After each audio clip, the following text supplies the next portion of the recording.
Imagine it's the middle of the 19th century and you're about to embark on a hazardous 2-month journey to Australia. It's not a journey anyone undertakes lightly, but luckily you're going to be doing it on the most advanced ship in the world, SS Great Britain. But whilst this ship, designed by the genius engineer Isambard Kingdom Brunel, may well have been well ahead of its time, this was still the 19th century, and your experience aboard the SS Great Britain very much depended upon how wealthy you were. First class only, Luke. Yes, I know. See you in Australia. We'll see. When she set out on her first voyage to New York in 1845, SS Great Britain was the largest passenger ship ever built, and she would go on to transport over 30,000 people during her 41-year working life. For most of that period, the ship carried emigrants between Liverpool and Melbourne on the notoriously testing Australia run, a non-stop sea journey that lasted anywhere between 2 to 3 months. Great Britain made this journey 32 times between 1852 and 1875, battling through all conditions with a combination of steam and sail power. But who were the passengers that embarked on such a gruelling voyage? What were their reasons for leaving home? And what was it really like to be a passenger on Brunel's revolutionary ocean liner? Using original diaries from the passengers who sailed aboard SS Great Britain, we'll show you how a voyage across the world could look very different, depending on who you were.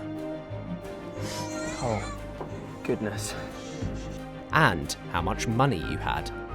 I think it's time for some after-dinner entertainment. Absolutely, let's do it. Shall we go? Yeah.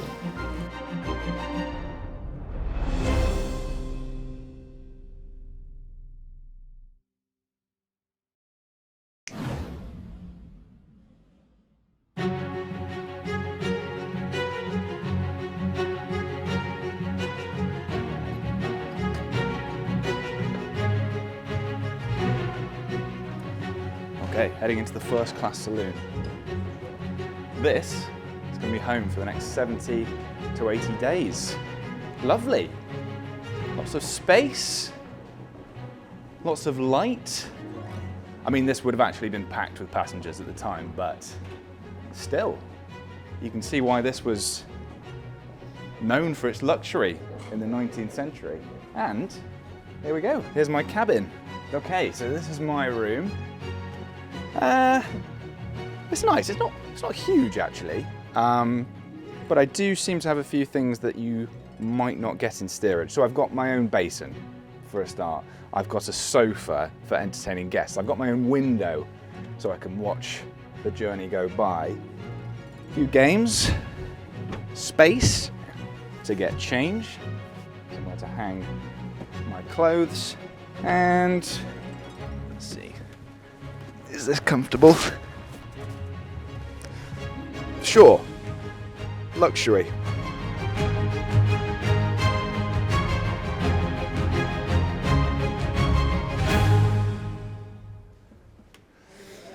First class accommodation was unsurprisingly in the nicest part of the ship, away from the hot and noisy engines and kitchens. It was expensive though. It cost £70. That's around £5,500 in today's money. But for that you got a level of luxury that was unheard of on other ocean-going ships at the time. Even a young Queen Victoria was impressed when she stepped aboard in 1845. Now, one passenger who gives us a particularly absorbing account of life in first class aboard SS Great Britain is Edward Mills Grace, and this is his cabin. Now, Edward was a Victorian sports star. He was part of the All England cricket team that travelled to Australia in 1863. He was also a doctor, so clearly multi-talented. But what he liked to do best was complain. The time does go most dreadfully slowly, and I cannot study. If I go on deck, there are so many people who keep walking up and down. If down in the saloon, there is the same objection. They are making the same noise overhead. and walking about and talking in the saloon. Now, one thing Edward's sporting physique couldn't protect him from was seasickness. Some of his teammates were so ill that they were confined to their berths for most of the journey. One was so ill that he couldn't play cricket when he got to Australia. But at least here in first class, you could suffer in relative privacy.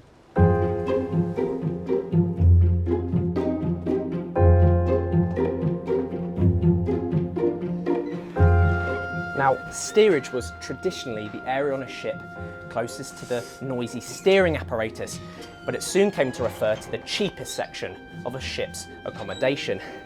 Now, on the SS Great Britain, the cheapest beds were in the bows of the ship, where the hull rocked the most, or close to the engine. Oh, goodness. How on earth am I going to get changed in here? Things are going to get very cozy. Ah.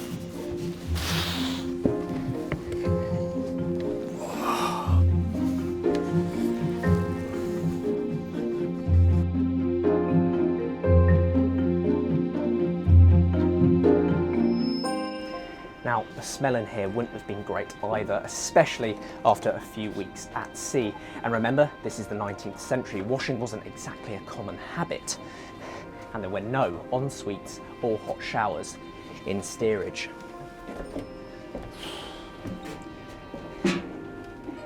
In fact, steerage passengers would have to head up onto deck if they wanted access to a basin. And not far from here, there would have been the scent of urine flowing down from the communal toilets in the middle deck. There's no doubt about it. It would have reeked.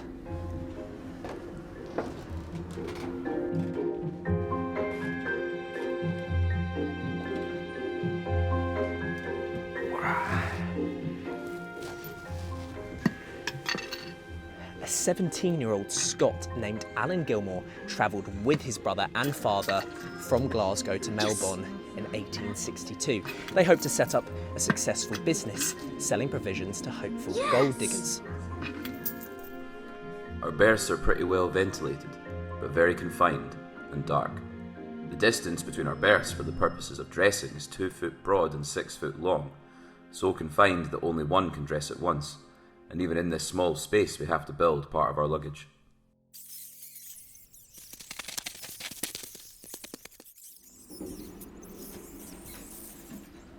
Rats were an issue too, and not just in steerage. For this some nights past, several of the passengers in our cabin have been annoyed by rats, which even at times have come into our beds. And tonight we were awoke by a lady screaming, who being awake saw a rat walking on the partition above her head. For the most part, however, the lodgings weren't the chief complaint of those on board. If you're about to spend 3 months living here, you best hope you get on with your fellow travellers.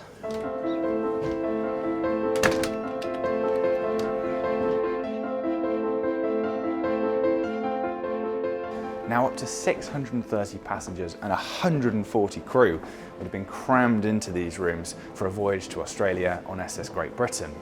So whiling away your time in your room in solitude wasn't really an option. And as you can see, the rooms are right next to the first class saloon, where everyone would have been hanging out and generally making a lot of noise. People quickly formed strong opinions about their fellow travellers. A second-class passenger called Edward Towell gives us an amusing impression of his roommates. Opposite to our berths lies a wild Irishman. A genteel-looking fellow, but always in fun, he appears to be like his compatriots. All impulse and as unstable as the water upon which we float. Gossip was clearly an important part of social life on SS Great Britain. Does my neighbour drink or gamble too much? Do they go to church? And best of all, who have they been flirting with? The saloon was full of passengers, but they only stared at each other for the first few days. Then they began to bow and grin and at last became intimate friends. Some of the young ladies and gentlemen were very intimate friends indeed. Edward Mills Grace, on the other hand, was decidedly less impressed. I have not been introduced to any of the ladies yet for a very good reason, as there is not one sufficiently to my liking. Regardless, many close relationships were forged aboard SS Great Britain, not least between passengers and crew. Edward described Captain John Gray as a jolly good fellow. Morning, Captain.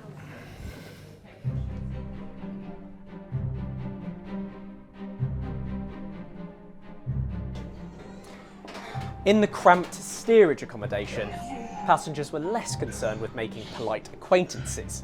Many were looking forward and preparing for their new lives in Australia. The passengers, for the most part, are now busily engaged. A number making tents, hammocks, and some handles of picks, poles of tents, etc.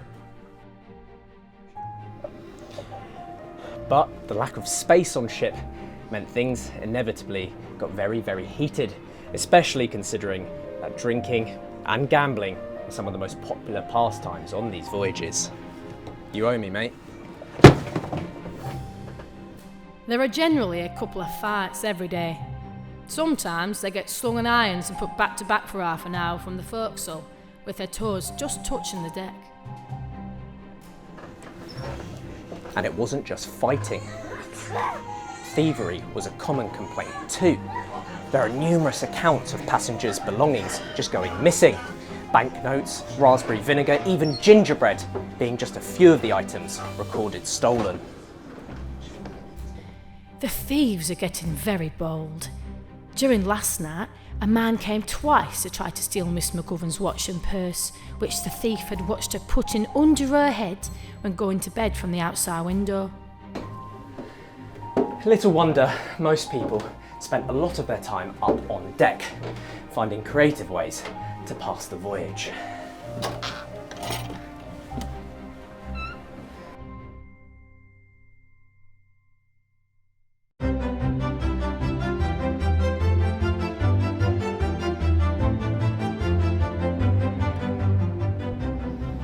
As well as getting some respite from irritating fellow passengers, it was up here that some of the best sights and sounds of the voyage could be experienced.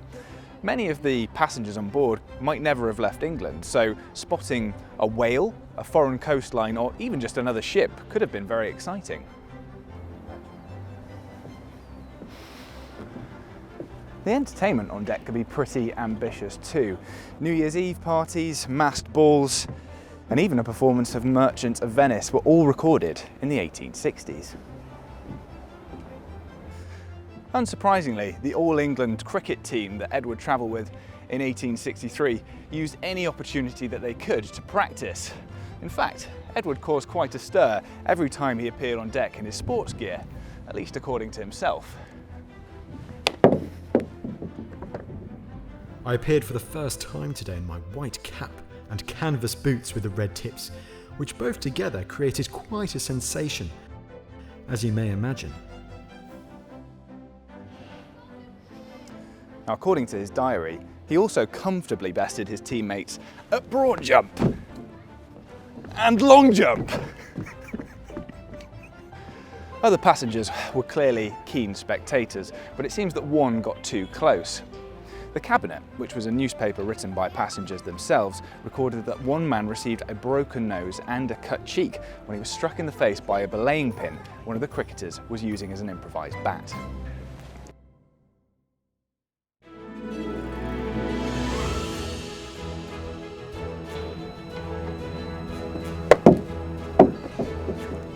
Can I join? Absolutely not. Well, steerage passengers could enjoy many of the same activities as first class, except maybe the best views from the ship's wheel. Now, as you can see here, a boundary line was painted along the deck, and the likes of me aren't allowed to cross on pain of severe punishment. Now, some of the methods used to keep busy will sound very strange to us nowadays. For example, in 1865, one gentleman established the Great Britain Volunteer Rifle Corps. Now, this must have been some sort of mock military unit, with its members attending drill up on deck and marching around with a piper at their head.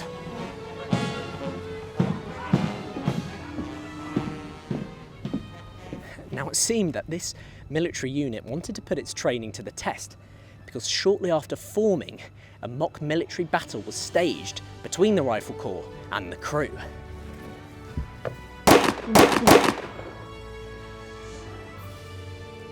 Gotcha. One passenger remembered. When passing the forecastle, the sailors twice opened fire on them. Their guns loaded with lucifer match heads, and a hand-to-hand melee took place.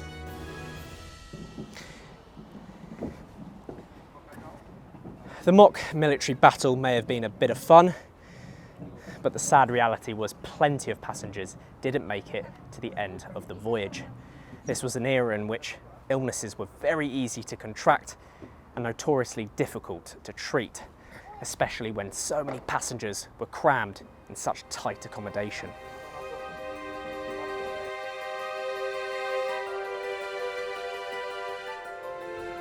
Now, if you were feeling ill on SS Great Britain, there was a ship's doctor that you could visit. Samuel Archer, who was 21, served as the ship's surgeon for 2 voyages in 1857. This is the first-class cabin where he both slept and worked. And according to his own diary, he was kept very busy. I was called up this morning at 5 to see Mrs. M's child, again, who was threatened with convulsions to which she is occasionally subject. However, she got better in a few hours, much to my satisfaction and that of her mother. I was kept very busy up till 3:30, making physical checks, seeing patients, and one thing and another, so I missed the best view of Madeira, which we passed during the day. Now, despite the best efforts of doctors like Samuel, who really made an effort to keep this ship as clean and hygienic as possible, Victorian medicine wasn't that effective. Laudanum could be used for pain relief, vinegar could be used to kill germs, but you were at risk of being subjected to a more experimental therapy. One passenger on SS Great Britain was treated for a sore throat with electric shock.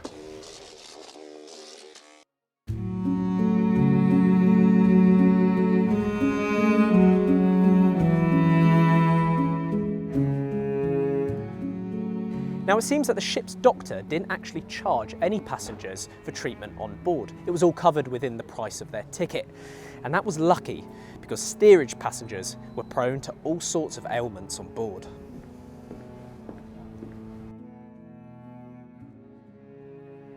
Not only was it extremely cramped and unsanitary in the steerage passenger accommodation, but they also had to share their half with livestock.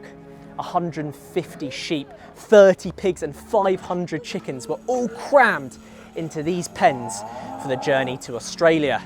That meant infections could spread quickly, not to mention the appalling stench.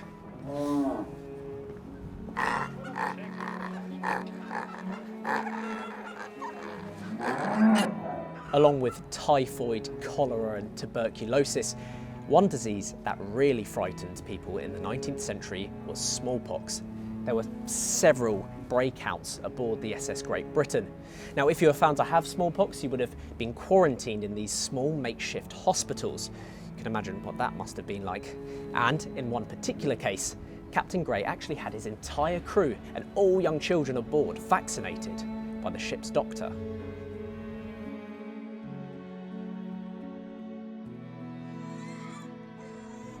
Now, one group that must have had it especially hard were pregnant women. Now, if you think about the combination of morning sickness, seasickness, and extreme heat as we crossed the equator, it must have been absolutely unbearable. We also received the gratuitous information that the child was to be called John Gray Merland Hockin Great Britain Magazine, being a combination of the names of the captain, the doctor, and the talented periodical which employs the wits of the passengers.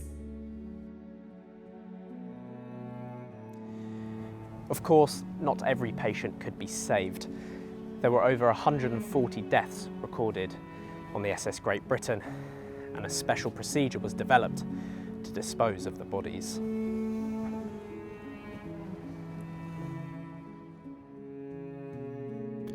Today, one of the passengers died of inflammation of the lungs, and he was buried in the afternoon. The body was sewn up in a piece of canvas with some lumps of iron to sink it, and then covered with the Union Jack. It was carried by 6 sailors in their best dress to the lee gangway, and the burial service having been read by Mr. Taylor, the board on which the body was placed was tilted up from one end and plunged into the sea.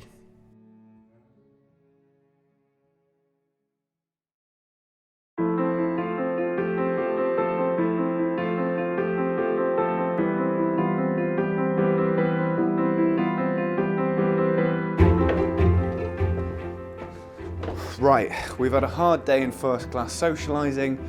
I'm starving, ready to get some dinner.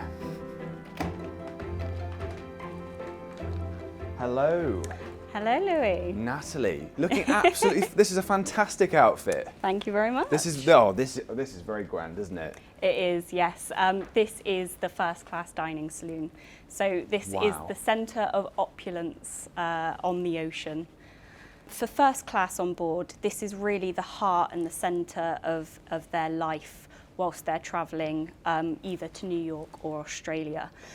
We have some of the cabins that you can see kind of surrounding the dining saloon, and these would have been some of the most expensive staterooms on board because they enter out into the main dining room itself. And then obviously we've got the promenade deck above, which is the main area where first class passengers would have been put for their sleeping arrangements. So first class are basically either socialising on the upper decks or eating downstairs. Absolutely, and this is where they would entertain as well. So once they'd finished their meals, they had these nifty benches here.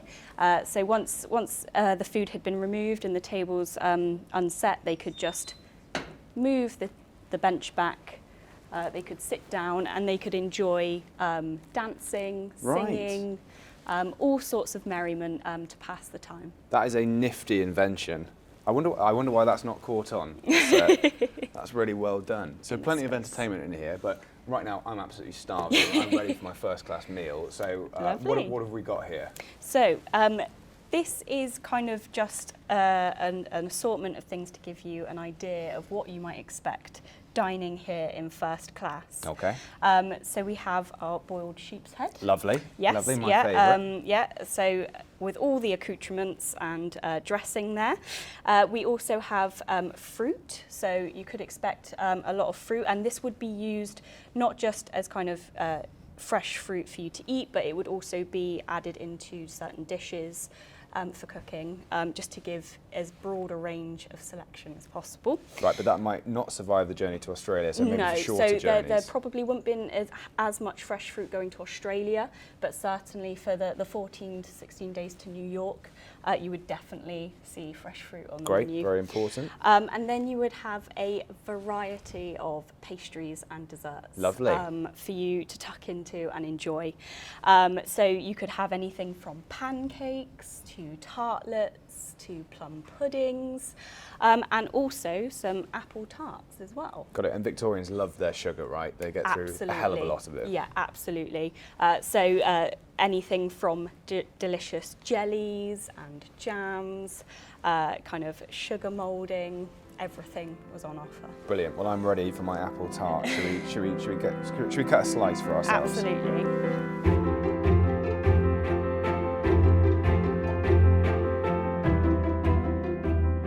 Obviously, this is just one example of what first class passengers could expect for the pudding element of their dinner. But I've got a few bills of fare here to show you. So this just gives you an idea of just the extent of how many dishes were on offer for just one dinner. Wow, okay, so this is quite a menu then. Yes, yeah, exactly. Crikey. So they had so much choice. You can see there's salmon, there's a pork apple stew, there's beef, there's geese, ducks, There's almost fowl. every kind of meat on here that you can think of. Various kinds Absolutely. of fish.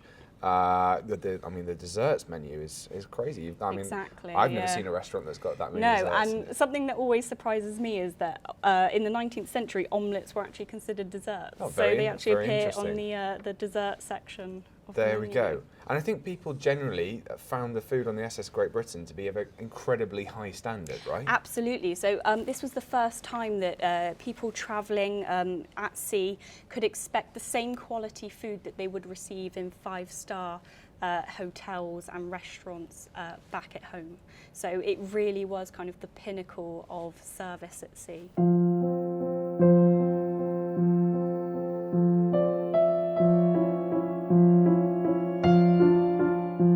I'm more than confident that this is going to taste great. So should we tuck in and give it a Yeah, try? so if you use your fork My for fork, that one. okay. Yeah. Well, my etiquette needs work. And you in might first want class. to use your napkin as well. Okay, we're going to put this on first.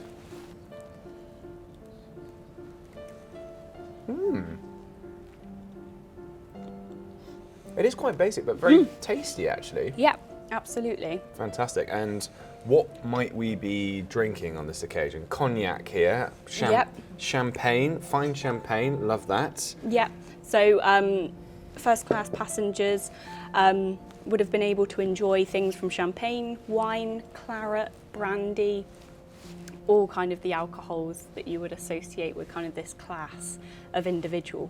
But it's really interesting. So for anyone first class or any class travelling to Australia, Gibbs Bright & Co actually introduced a ruling that they couldn't bring alcohol on board with them, and they had to purchase it from the ship itself. Right, okay. At quite extortionate prices. Okay. And we do have a testimonial that was written by a 17-year-old first class passenger called Olka Fedden, where he got some of his fellow passengers together to complain to the captain about the prices of the alcohol, because even by their standards, it was absolutely ludicrous, the amount they were charging. So not too different from modern hotels, really. Absolutely, yeah. I imagine there'd be quite a lot of bottles of champagne on board, though, right, ready to cater for these 600 passengers at times. Obviously, not that many in first class. Yes, yeah, absolutely. But there'd certainly still be over 100 first-class passengers on board, especially kind of with the New York run, which was only catering to first and second-class passengers.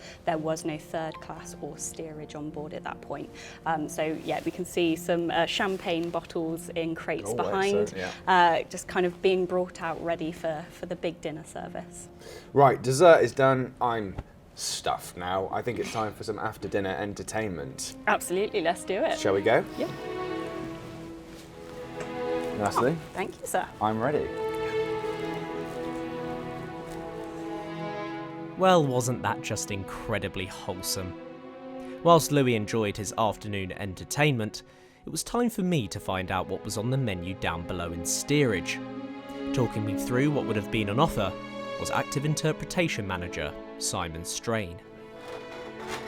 Simon, lovely to meet you. Pleasure to meet you, Luke. Welcome Right. to the mess area. Yes, I've had a long all day in steerage. What do I have to eat? Go on, take me through some of the stuff. Right, that I we've got wish I here. could tell you that this was dinner that we had laid out for you here, but Yeah. believe it or not, what you see before you is an entire week's rations for a steerage passenger. This was mandated by law. The 1855 Passenger Act stipulated how much food ship owners had to provide to passengers as an absolute minimum. And here in steerage, the lowest class on board SS Great Britain, the legal minimum is pretty much what you're going to get. And you've got a whole world of beige here. The bulk of your diet is going to be made up of these bad boys, ship's biscuits. No, I've had some of these before and they are revolting, to say the Absolutely. least. Made to last, aren't they? Absolutely. Basically just flour and water, and that's pretty much it. But you're going to be getting the equivalent of 3 biscuits a day. We've got 3.5 pounds here, which is about just shy of 1.6 kilos. Okay. And that's your week's supply of biscuits. So you're going to have one for breakfast with a mug of tea or coffee. I hope you don't like your coffee too strong, because that's your weekly ration of coffee. Wow. Yeah, that's not going to make too many Americanos. No, it's not. I'm afraid. In fact, you know, for me, that's probably maybe a one morning espresso. supply. Yeah, absolutely. And it's not much better for tea. Again, you've got a See, small I'm more amount. of a tea drinker, and yeah, that's not a lot, You're not is going to it? get far, are you? And we No. should just clarify that although steerage, you know, it's the lowest class on the ship, it was still quite expensive to be on Yeah. the ship in steerage class. Absolutely. I mean, cheapest ticket on board SS Great Britain is going to cost you 15 guineas. And at the time, that's the equivalent to about half a year's wages for a farm labourer.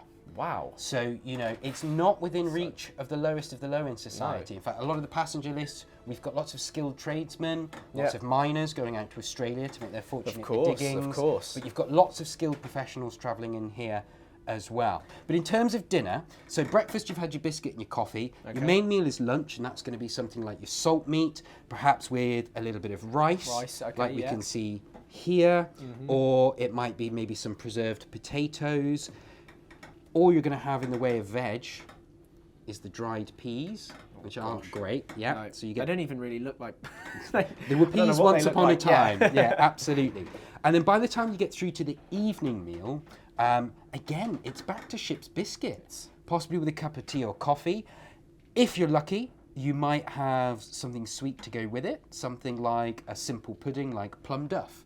Okay. So plum duff would be a great example of a steerage dish. It's a really cheap, stodgy, filling pudding. As I say, it's just flour and fat and a little bit of raisins. And actually, because you've been working so hard today, it's been tough for you in steerage, I've actually prepared one for you. If you'd like to try a little bit of plum duff. I knew you were going to say that. Go on, let's try some. All right, so baked to an authentic Victorian recipe. You can see it's not the most appetizing, No. But if you feel the weight of it, it is proper stodgy. You know, that will stick to your ribs. It's a lot of a And lot that of will carbs. fill you It up. smells a bit like crisps. I would say that's the. I don't know if Yeah. that's bit salty. It's salty weirdly. I've I been don't in know. steerage too long. I've got nose blind. That's the trouble. So Yes. here you Okay. go. Right. Bon Well, appetit. I will join you. So So just how is it? A bit like ice cream. You have to sort of scoop just it. start at the edge, grab a little gee. bit.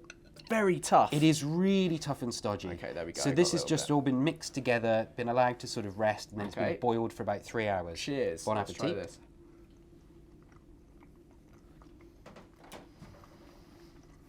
So it's not Okay. terrible. You get the fruit in there. It's pretty dense. Yeah, like a very, very dense, possibly gone off plum pudding sort of thing. Absolutely. I mean, it's really basic. We can see the ingredients that the cooks have got to work with. It's really basic stuff. Sticks But- to your teeth, doesn't it? It does, but it's going to fill you up. Yeah. And this is what the steerage diet is all about. It's not very nutritious, Yeah. but it's as filling as it can be with lots of really stodgy staples. Yeah, where are they getting their vitamins from? So that's a really good question. We've got this bottle at the end here. Do you want to hazard a guess what might be in there? Oh god, some apple something. You're close. It's actually Lemon? very close. It's lime juice. Lime juice, okay, And of course. This yeah. is the one ration that everybody got the same on the ship, whether you're a member of the crew, whether you are first class, whether you're steerage. And that's because, of course, it's medicinal. Yes. And this is what's going to prevent you from getting scurvy. Yeah. Now I can't imagine any of these sort of items here would be great for your teeth.